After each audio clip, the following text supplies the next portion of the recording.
On the bench today is a classic CDV-700 civil defense type Geiger counter.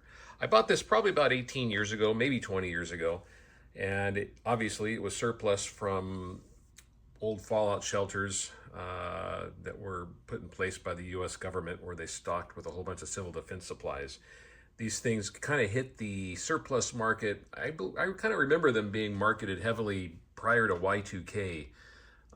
Maybe around 1998, 99, they started hitting the market pretty good. And then by the mid 2000s, even more started hitting the market and the prices started kind of going down a little bit.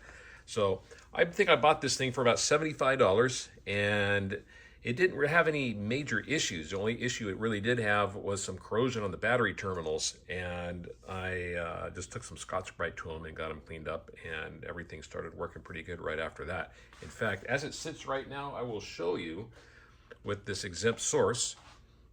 Actually, I should probably turn it on first, huh? It responds quite well. So over the years, I made a couple of modifications to this. Both of them are pretty simplistic. Being the fact that the bias voltage for the Geiger tubes on the CDV-700s is 900, and at 900 volts is the most common bias voltage for just about every Geiger tube there is out there. There are some exceptions. Some are lower, and there's a couple of that are around 1400 volts, but those are kind of rare.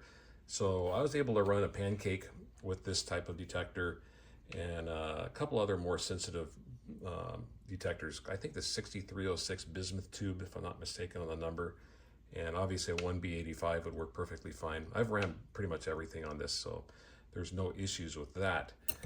The other thing I did, because I did not like wearing the headphones that came along with this, and if anybody here has tried wearing those headphones, they know they're extremely uncomfortable. They're like wearing a freaking vice on your head. I don't know how these guys wore this stuff back in the day.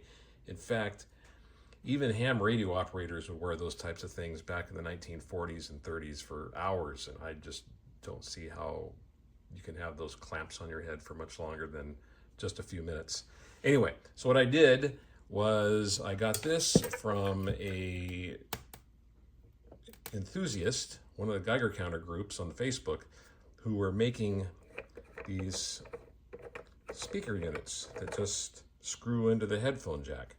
And it's considerably loud for what it is. It's not, doesn't use batteries. It just uses the normal voltage that comes off of the speaker system for the headphones, and you can hear it perfectly fine, as you heard earlier in the video. So that's pretty much it. That is the modifications that I made to this.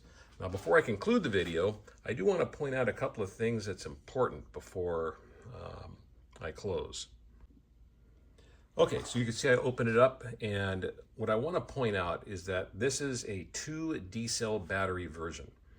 If you are in the market to get a CDV-700, do your best to find out if it's the 2 D-cell battery version or the 4 D-cell battery version. I own both, and I can tell you right now the 2 D-cell battery version is not only more efficient, it's definitely more cost effective, but it's also considerably easier to maintain. And I don't know what it is about the 4 D-cell versions, but I'm constantly having to wrench on that thing. There's all sorts of problems with the circuitry. It just does not seem to age very well. But these 2 D-cell versions, this one in particular is made by Lionel, seem to operate very, very well. I've been nothing but pleased with this over the past couple of decades I've owned it. So if you were to get one, do your best to make sure it's the 2 D-cell version and not the 4. Actually, another thing to point out about the 4 D-cell versions, you see these battery clips, this metal strap that goes through here? The ones that have the 4 D-cells extend all the way out here. There's even circuitry underneath it. The strapping system is not simple. This, you just pinch and pop it out. The others have all these different clips and different things that go in place. And if you dropped it, even if you drop this one, it might dislodge these batteries, but I guarantee you, if you drop the ones with the 4 D-cell batteries, you're just gonna have to open the whole thing up and put all these clips back in place. This here is nice and tight and it works very well. The only other thing I wanted to point out was the simplicity of cleaning the battery terminals on this. Now, we all know you're not supposed to store any Geiger counter with the batteries in, but sometimes it happens, And then sometimes, almost all the time, if you do so and forget, you're going to have corrosion on these terminals. And it's just a simple task. Unless it's real bad, it's just a matter of breaking out the Scotch-Brite or some very fine grit sandpaper and just sanding the terminals, and then you'll be good to go. Okay, so the absolute final thought I got on this, and that's about calibration. I personally do not believe calibration is necessary on these 50, 60, 70-year-old Geiger counters. They are antiquated, they're old, they're crude, and it's basically a device that is just going to tell you if you have ionizing radiation around or not. As you can tell right now, this thing probably clicks about, let's see if we can hear it.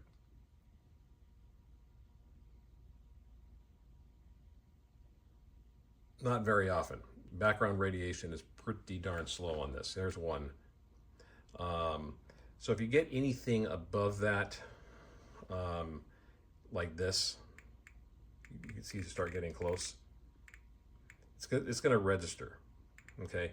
And that's going to tell you have contamination. You don't need to know the exact amount of contamination you have, because if you have to call the authorities, they're going to bring in all the sensitive equipment and determine exactly what's going on. They're also going to be able to tell you if you've got gamma radiation, beta, or alpha particles.